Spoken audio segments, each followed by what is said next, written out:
अस्सलाम वालेकुम। कैसे आप सब लोग? आई होप आप सब लोग ठीक होंगे। हम सब भी ठीक है अल्हम्दुलिल्लाह। तो ये है मॉर्निंग का टाइम और मैं उठा रही थी अरीबा को। और क्योंकि आजकल छुट्टियां हैं तो थोड़ा लेट ही उठते हैं सब। और आजकल तो मेरे ख्याल में हर घर का यही रूटीन चल रहा हो, क्योंकि सब जगह अभी बच्चों की छुट्टियां हैं तो लेट सोते हैं और तो लेट उठते हैं। तो सुबह बस मैंने अरीबा के रूम का एसी ऑफ़ कर लिया था और उसकी विंडो खोल दी थी, तो बस वो थोड़ी देर में उठ जाती है। और बेटा जो है वो पहले से ही उठा हुआ था। और कुछ दिन पहले जो है वो मैंने एक जो है नया फ्रिज ऑर्डर किया था, क्योंकि ये जो मेरा पुराना फ्रिज था वो काफ़ी छोटा पड़ रहा था, मुझे मुश्किल हो रही थी काफ़ी। तो उसके फिर हस्बैंड ने कहा कि नया फ्रिज ले लेते हैं, तो वो मैंने ऑर्डर किया था एक्स्ट्रा से। तो उसकी भी डिलीवरी आज होनी थी, तो वो सुबह सुबह वो लोग आ गए थे। तो बेटा जो है वो उनसे रखवा रहा था फ्रिज किचन में। और जो मेरा पुराना फ्रिज था वो मैंने सेल कर लिया था, वो बिल्कुल सही था, बस थोड़ा छोटा था।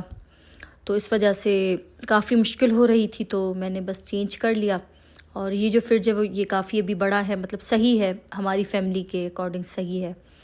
तो बस ये भी आ गया था और उन्होंने रख दिया था यहाँ पर। उन्होंने कहा कि 2-3 घंटे जो है इसको आप चलाएं मत, मतलब इसको ऑन नहीं करना 2-3 घंटे। तो ये अभी बंद ही था, तो हम लोग चेक कर रहे थे। तो ये 3-4 घंटे बंद रहेगा, उसके बाद फिर जो है वो हम इसको ऑन करेंगे। और जो कुछ सामान था, क्योंकि अचानक ही हस्बैंड ने कहा कि फ़्रिज लेके आते हैं, तो मेरे फ्रिज में काफ़ी सामान रखा था। तो वो फिर जो है वो मैं अपनी फ्रेंड के घर रख के आई। तो मेरी फ्रीज़र का जो सामान है वो मेरी फ्रेंड के घर है। तो बस ये फ्रिज जो है वो थोड़ा चलना स्टार्ट करे तो फिर सामान मैं वहाँ से लेके आऊँगी, क्योंकि अचानक ही हस्बैंड ने कहा था। और उसके बाद जो हमारा पुराना फ्रिज था वो भी जल्दी से ही सेल हो गया। तो बस फिर 2 दिन जो थे वो हमें फ्रिज के बग़ैर रहना पड़ा था। लेकिन ये है कि अल्हम्दुलिल्लाह फिर टाइम से उन्होंने डिलीवरी कर दी थी जो दिन उन्होंने बोला था। तो बस फिर उसके बाद नाश्ता वगैरह हो चुका था और कुछ समझ नहीं आ रहा था कि क्या बनाऊं, क्योंकि फ्रीज़र भी अभी बिल्कुल ख़ाली था। तो फिर कुछ समझ नहीं आ रहा था कि क्या बनाऊं।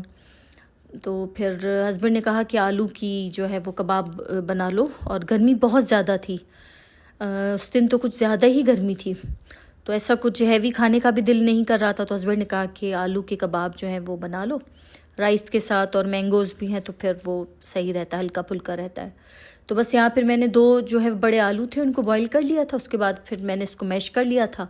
उसके बाद फिर एक छोटी सी प्याज थी वो, और 1-2 जवे लहसुन के वो मैंने कूट लिए थे। 2-3 हरी मिर्चें थी, पुदीना था, वो मैंने इसमें शामिल किया। और हरा धनिया मेरे पास नहीं था तो वो मैंने शामिल नहीं किया, बस थोड़ा सा पुदीना रखा था तो वो मैंने इसमें शामिल किया। और साथ ही इसमें कुछ ड्राई स्पाइसेस जाएंगे। कुटी हुई लाल मिर्च थी, पाउडर लाल मिर्च थी, और थोड़ा सा धनिया पाउडर था, थोड़ी हल्दी थी, चाट मसाला था, और जो है अनारदाना था, और थोड़ा सा सॉल्ट। तो बस ये मसाले इसमें डाल के इसको अच्छे से मिक्स कर लेंगे। और इसके बाद फिर मैंने बेसन का जो है वो घोल बना लिया था, और इसमें बस डिप करके इसको मैं फ्राई कर लूँगी। तो बस ये सिंपल सा जो है वो हमारा जो लंच हो जाएगा। और बहुत गर्मी थी तो मुझे भी किचन में भी मतलब कुछ ऐसा मेहनत वाला काम करने को दिल नहीं चाह रहा था, तो बस जल्दी से वो भी मैंने कबाब बना लिया और चावल जो है वो भिगो दिए थे। और उसके बाद फिर मैंने अरीबा को काम पे लगा लिया था। मैंने कहा आज तुम अपना जो है वो कबर्ड सही करो, क्योंकि काफ़ी दिनों से इसका कबर्ड जो है वो बिखरा पड़ा था और कपड़े काफ़ी छोटे हो गए थे। तो वो आज मैंने इसको जो है वो ड्यूटी लगाई थी अरीबा की कि अपना पूरा जो कबर्ड है वो क्लीन करे। कबर्ड इसका क्लीन तो वैसे होता है, लेकिन बस कुछ कपड़े होते हैं जो छोटे हो जाते हैं तो वो उसको निकालने थे। तो कपड़े जो है होते हैं छोटे हो जाते हैं, शूज़ होते हैं, तो वो फिर मैं निकाल कर फिर जब काफ़ी सामान इकट्ठा हो जाता है तो फिर मैं इसको पाकिस्तान कार्गो कर देती हूँ या यहाँ पर ही खैरिया में दे देती हूँ। तो बस ये अरीबा ने जो है वो अपना सारा कपट साफ़ कर लिया था। बाएँ थे इसके, कुछ स्कार्फ थे और शूज़ थे, तो वो सारे इसने निकाल लिए थे। तो बहुत ही इसका जो कमरा है वो मतलब हल्का हल्का लग रहा था। और काफ़ी दिनों से ही मुझे था कि अरीबा का कपट साफ़ करवाना है, लेकिन बस इसके पेपर्स के ख़त्म होने का मैं इंतज़ार कर रही थी कि इसके पेपर्स ख़त्म हों तो मैं इसको इस काम पे लगाऊं। तो बस ये ईद से पहले जो है ये काम भी मेरा जो है निपट चुका था। और उसके बाद फिर जो है वो कुछ हल्की फुल्की घर की सफाई भी करनी है ईद के लिए, तो कुछ दिनों में बस फिर मैं वो भी स्टार्ट करूँगी, घर की कुछ हल्की फुल्की सी सफाई। तो वो भी अभी स्टार्ट करनी है। और बस कबर्ड जो है वो अरीबा का साफ़ हो चुका है, तो वहीं से ही मैंने शुरुआत की थी। और बस उसके बाद फिर जो है वो मैंने कबाब तल लिए थे बेसन में डिप करके, इनको मैंने फ्राई कर लिया था कबाब को, और साथ ही मैंने जो है वो आम काट लिए थे और चावल थे। तो बस ये हल्का फुल्का जो है वो हमारा लंच हो गया था। और गर्मियों में ऐसा हल्का फुल्का सा लंच बहुत ही अच्छा लगता है, साथ में दही और लस्सी हो तो फिर और ही ज़्यादा अच्छा लगता है। बस उसके बाद फिर शाम को जो है हम लोग आ गए थे शोहदाए ओहद, क्योंकि काफ़ी दिन हो गए थे हम लोग नहीं आए थे। तो बस फिर उसके बाद हम लोग आ गए थे शोहदाए ओहद। फिर वहाँ हमने इशा की नमाज़ पढ़ी। और गर्मी थी काफ़ी, क्योंकि जून जुलाई में तो फिर हर जगह ही गर्मी होती, तो यहाँ भी काफ़ी गर्मी है, तो रात में भी थोड़ी महसूस होती है गर्मी। तो बस फिर उसके बाद फिर हम लोग आ गए थे। और रश था यहाँ भी काफ़ी, क्योंकि ज़ायरीन बहुत आए हुए हैं हज के, तो यहाँ भी रश था। और बस अभी हम लोग जा रहे हैं यहाँ से शोहदाए ओहद, और उसके बाद फिर हम वहाँ अपनी इशा की नमाज़ अदा करेंगे। और उसके बाद फिर देखते हैं कि कहाँ जाना होता है। थोड़ा सामान भी मुझे लेना था, तो क्या पता उसके बाद फिर हम लोग थोड़ा सामान वगैरह लेने जाएं, तो देखते हैं अभी। और अभी तो हम यहाँ पर पार्किंग ढूंढ रहे थे, तो बस यहीं करीब भी हमें पार्किंग भी मिल गई थी।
तो ये हम अभी मस्जिद में अंदर आ गए, और इशा की अज़ान बस होने ही वाली थी। और जैसे ही अज़ान हुई थी तो काफ़ी यहाँ जो है वो रश बढ़ गया था। अभी थोड़ी ख़ाली थी मस्जिद, तो हम लोग पहले ही आ गए थे, अंदर आके हम लोग बैठ गए थे मस्जिद में। तो बस ये था मेरा आज का छोटा सा व्लॉग। आई होप आपको अच्छा लगा होगा। और बस मैंने थोड़ी थोड़ी ही क्लिप ली थी, ज़्यादा मैंने कुछ जो है रिकॉर्ड नहीं किया, क्योंकि आजकल कहीं ज़्यादा इतना बाहर जाना नहीं होता, बस घर में ही होते हैं, तो फिर समझ नहीं आता कि मैं क्या व्लॉग बनाऊं। तो बस ये थोड़ा सा ही छोटा सा मेरा आज का व्लॉग था। आई होप आपको अच्छा लगा होगा, और अगर अच्छा लगा हो तो लाइक कर लें, चैनल को सब्सक्राइब कर लें, और मुझे और मेरी फैमिली को अपनी दुआओं में याद रखिएगा, अपना बहुत ख्याल रखिएगा। और इंशाल्लाह मिलते हैं नेक्स्ट व्लॉग में। अल्लाह हाफ़िज़।